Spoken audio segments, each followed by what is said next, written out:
Want to go now to Keri Fitzgerald-Johnson. She's a Florida resident. She rode out Irma in her mom's house in Naples, Florida. Keri, thank you so much for being with us. Tell us what you experienced in Naples, which took a very direct hit from Irma yesterday. Absolutely, yes. Well, as a Florida resident for over 20 years, you don't really get our attention at a Category 3 or lower.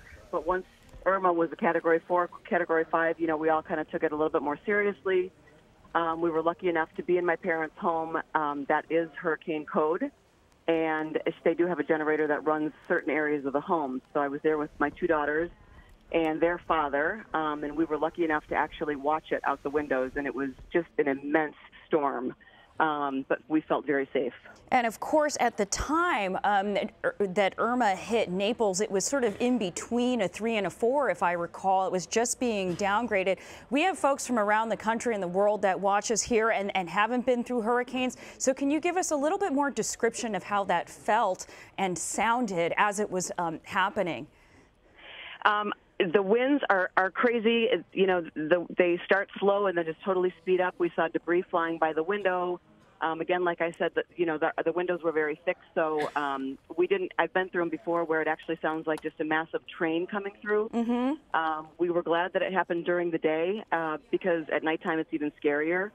So we didn't want the fear to get the best of us. We knew that we were safe, and the days leading up to it, the anxiety was worse than the actual storm itself. Okay. So we were just anxious. Tell us what things are like now. Are you seeing flooding there? Have you been outside? What instructions have you been given by local officials? Well, as soon as the storm stopped as well, it just went from probably 150-mile-an-hour winds to 0. And that's when we were probably right in the middle of the eye. So we got our rain boots on and we had to go outside just to explore a little bit. And we were at halftime, and the streets were flooded about 3.5 feet. Downed, power lines and everything. So we got back inside to go through the second half of the storm.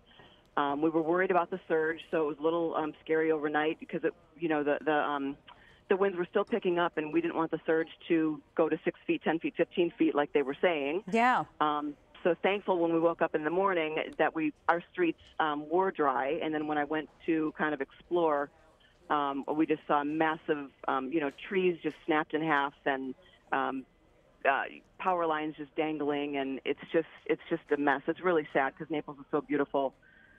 Yeah. And what about power and provisions now? What do things look like now? Are stores starting to open? Are residents that had evacuated starting to return?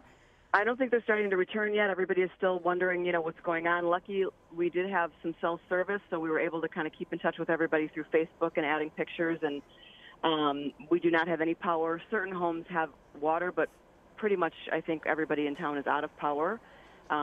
But everybody prepared the best they could, so we do have provisions and water, but there's no gas. So how old are your daughters? I have a 19-year-old and a 14-year-old. Okay. And did you at any point question whether you should evacuate from that zone? Were you part of the mandatory evacuations there? Why did you decide to stay? We were part of the mandatory evacuations. We decided to stay because the house was built hurricane code versus being more inland. Mm-hmm. We were very safe there, and we knew that we had a generator. Even whether that worked or not, that wasn't our concern. It's a 2-story home. We did make a plan to get to the roof if we needed to.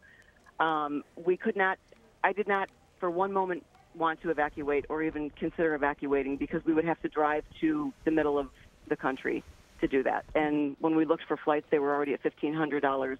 It just didn't make sense for us to get on the road. Yeah, and for so long, the belief was, even though that western side of Florida was in that so-called cone where it would experience the effects of Irma, it was more likely that the track would head east. Did that catch you off guard?